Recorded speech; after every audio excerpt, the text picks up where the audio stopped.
Why the story matters behind the headlines. Stories like this show how real-world solutions are taking shape. Quick summary, this story highlights recent developments related to science showing how constructive action can lead to meaningful results. You may have heard of black astronauts like Mae Jemison, Charles Bolden, or Victor Glover, but do you know about the first African-American astronauts or what they contributed to NASA's space program? Guion, Bluford, McNair and Frederick Gregory were the first three African-Americans in space. They were also NASA classmates in its famous class of 1928, the first class to train women as astronauts, Sally Ride, as well as the first Asian American man, Ellison Onizuka. Would you like to read more good news about science, space travel? Guy Bluford Aviation Week, African American astronauts, and Star Treks. Guy Bluford graduated from Penn State and joined the Air Force in 1964 to become a pilot. Bluford was deployed to Vietnam and flew over 140 combat missions. After Vietnam, Bluford remained in the Air Force, using his skills to train future fighter pilots. In the 1980s, Bluford earned advanced degrees in aerospace engineering and eventually became chief of the Air Force's Aerospace Laboratory. Some years later, Bluford wanted to do even more to contribute to flight science and aerospace. Upon hearing about NASA efforts to recruit and train new astronauts, he applied and got accepted to the program. In the Penn State tribute video to Bluford, there are images of some of the rigorous Top Gun-style training he and his classmates went through to be deemed space-ready by NASA.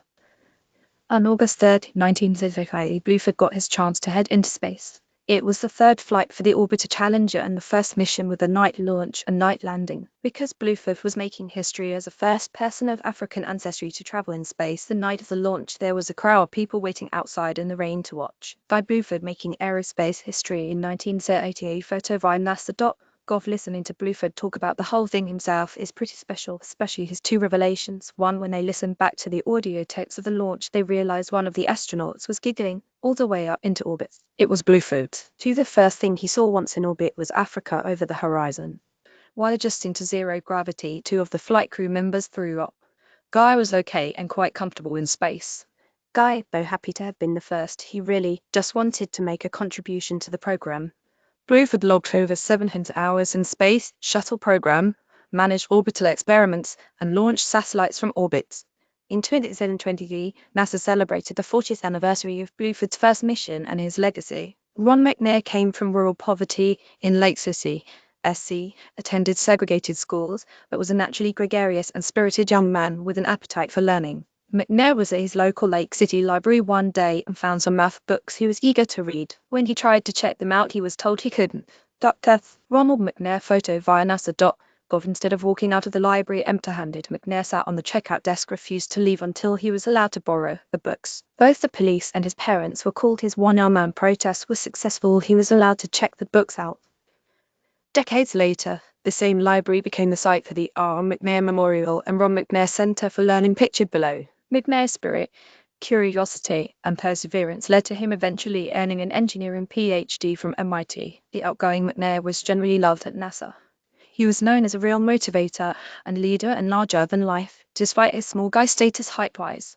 This fifth-degree black belt and accomplished jazz saxophonist became the second African-American in space on the Challenger, and he was part of the crew that tested allowing man himself to become a satellite in space. The crew of STS-41B take an informal portrait on the Earth-orbiting Challenger. Counterclockwise from the top right are astronauts Vance D. Bryan, Commander Robert L. Hugh Gibson, pilot, and Dr. Ronald Leaf McNair, Bruce McCandless, Roman II, and Robert L. Stewart, all mission specialists. Photo via NASA.gov. McNair's career as an astronaut, along with 6 others, was tragically cut short on January 28, 1936, when the Challenger exploded soon after launch. The accident led to a 2.5-year grounding of the shuttle fleet. McNair has subsequently been honored by NASA for his contributions and service, as well as inducted into the South Carolina Hall of Fame. Frederick Gregory was an Air Force and Navy test pilot who had no lifelong dreams or intentions of ever becoming an astronaut. He went to the Air Force Academy and majored in engineering, but loved studying classical English and had hopes of one day becoming a history professor. Frederick Gregory photo via NASA.gov that one day he saw an advertisement in Aviation Week for a new astronaut training program at NASA.